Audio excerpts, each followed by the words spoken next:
Good morning, students of class 10. Today we will deal with one chapter of, not a chapter, it's a poem of First Fright book, and the poem name is Animal and it is written by Walt Whitman.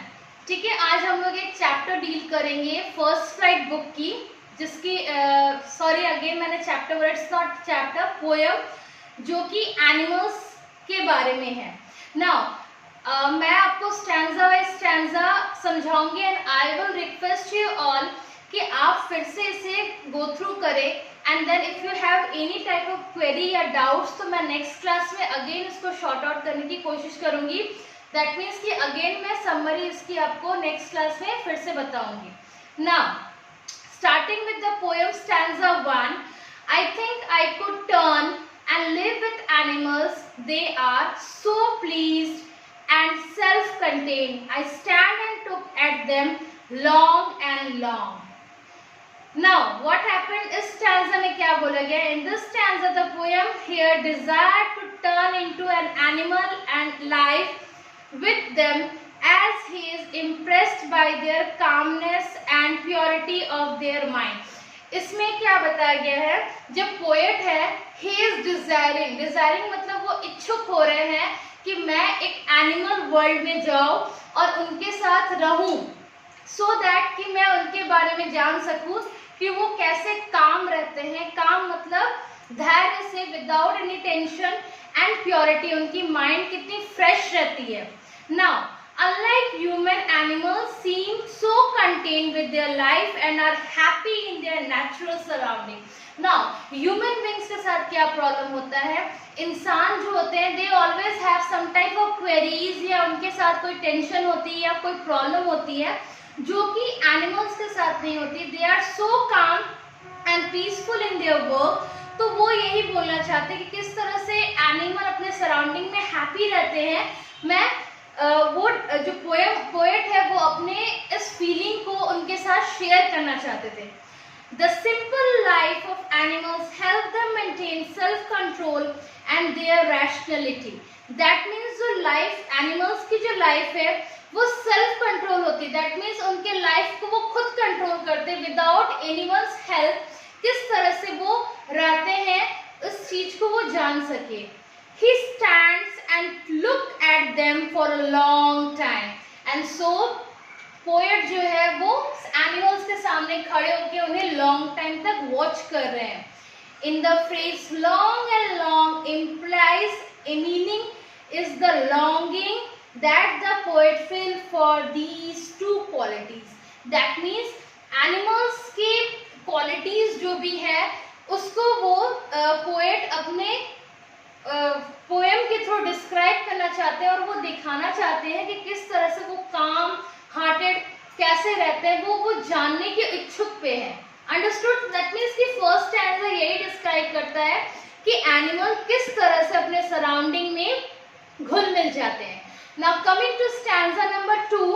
Stanza 2 says they do not sweat and whine about their condition. They do not lie awake in the dark and weep for their sins. They do not make me sick discussing their duty to God. Now, इस stanza में क्या बोले हैं? The poet is quite happy with the fact that animals do not make complain and cry about their condition like humans. That means poet जो है वो happy हो रहे हैं ये जान के कि जो एनिमल्स है वो कभी क्राई नहीं करते. क्राई मीन्स अपने दुख को नहीं दिखाते हैं और कभी कंप्लेन नहीं करते like human being always used to do. Like human being क्या करते हैं? अगर सोचो, अगर उनको कोई प्रॉब्लम होती है वो दूसरों को दिखा के अपने प्रॉब्लम को शॉर्ट आउट करना चाहते हैं या उनके सामने रोते हैं या अपने दुख को दिखाते हैं. But animal doesn't do like this anything. They always be in their own. They eat and sleep peacefully as they have nothing to worry about, while human because of their wrong action are unable to do so and thus cannot sleep without worrying about them. Yes, what happened? यहाँ पर जैसे animals हमेशा whatever they are eating वो आराम से वो अपनी खाना खाते हैं and then they calm peacefully they sleep without any extension.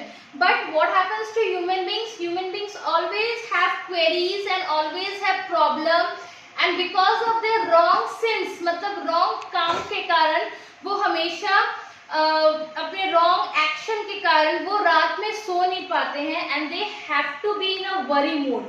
Human even after committing sins talk about God and rightness, while animals are simple creatures and they do not need to worry about praying to God.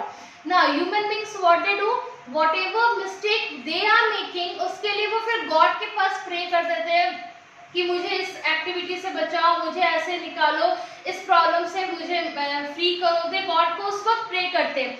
But animals doesn't do anything like that. वो कभी भी इस तरह का काम नहीं करते.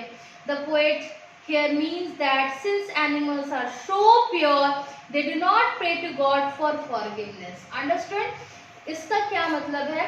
Poet ये डिस्क्राइब करना चाहते हैं कि एनिमल्स इतने प्योर होते हैं कि वो कभी भी गॉड से किसी भी तरह का प्रेयर नहीं करते कि उनको फॉरगिवनेस, या फॉरगिवनेस इन द सेंस कि उनको कोई भी गलती वो किए हैं तो उनसे उनको बाहर निकाला जाए. क्लियर है? Excuse me. Now stanza 3. Not one is dissatisfied, not one is demanded with the mania of owing things, not one needs to another, not to his kind that lived thousands of years ago, not one is respectable or unhappy over the whole earth. Now what is written in this stanza? In this stanza, the poet says that animals do not possess material things like human and are happy and satisfied without all the worldly items. That means poet ये बताना चाहते हैं कि animals कोई material या कोई things possess नहीं करते, मतलब उनके पास कोई सामान नहीं होता है, लेकिन फिर भी वो happy है, satisfied है. But human beings के साथ क्या problem है कि वो satisfied नहीं हो पाते, happy नहीं हो पाते whatever they are having in them. The desire of which have affected human being very badly. Now, this desire of owing things has been called madness by the poet. Now, human beings के साथ problem क्या है?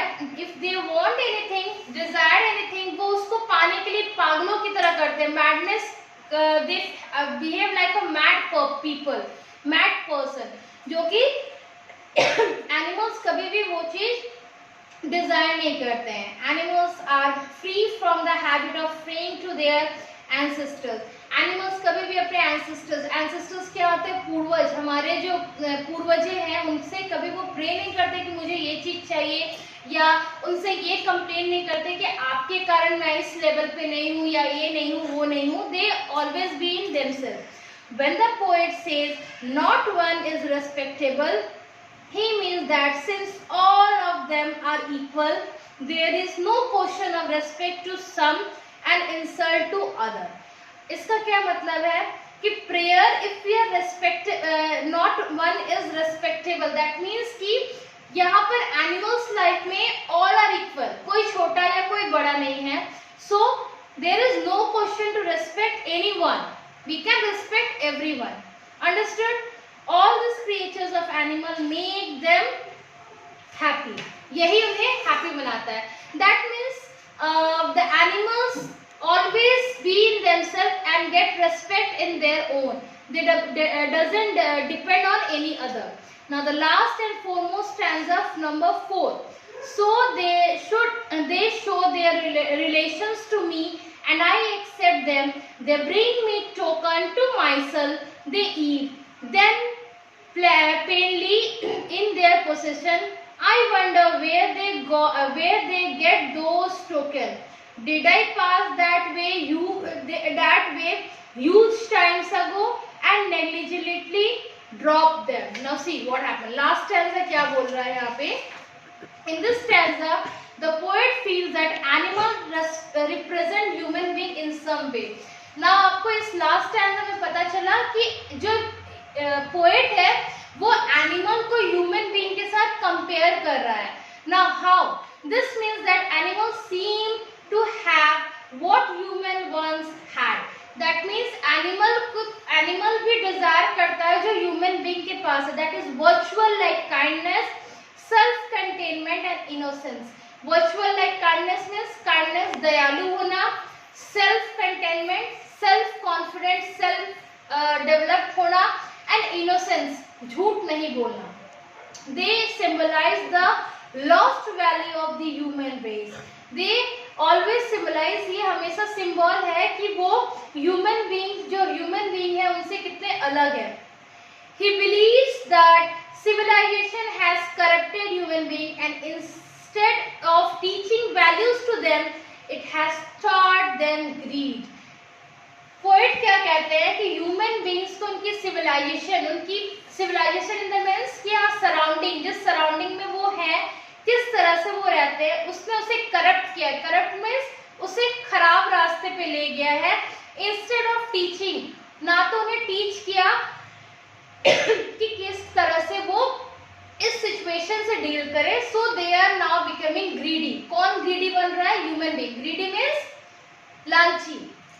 He believes in this poem that human dropped their virtue a long time ago and have forgotten them. What happened? Now the poet is describing his feeling and belief that human beings अपनी virtue means अपनी feeling को, अपने सिद्धांत को भूल गया है और वो गलत रास्ते पे जा रहा है। That means animals are far better than human beings. इसी चीज को वो describe किया। Now the main question arise in this poem is कि human beings को animal के साथ क्यों compare किया गया है? So that to know the honesty, kindness and virtuality of a human being. किस तरह से human being खराब रास्ते पे जा रहा है, उसे हम किस तरह से animals से साथ compare करके उसको सही रास्ते पे लाए। Thank you to all for the class.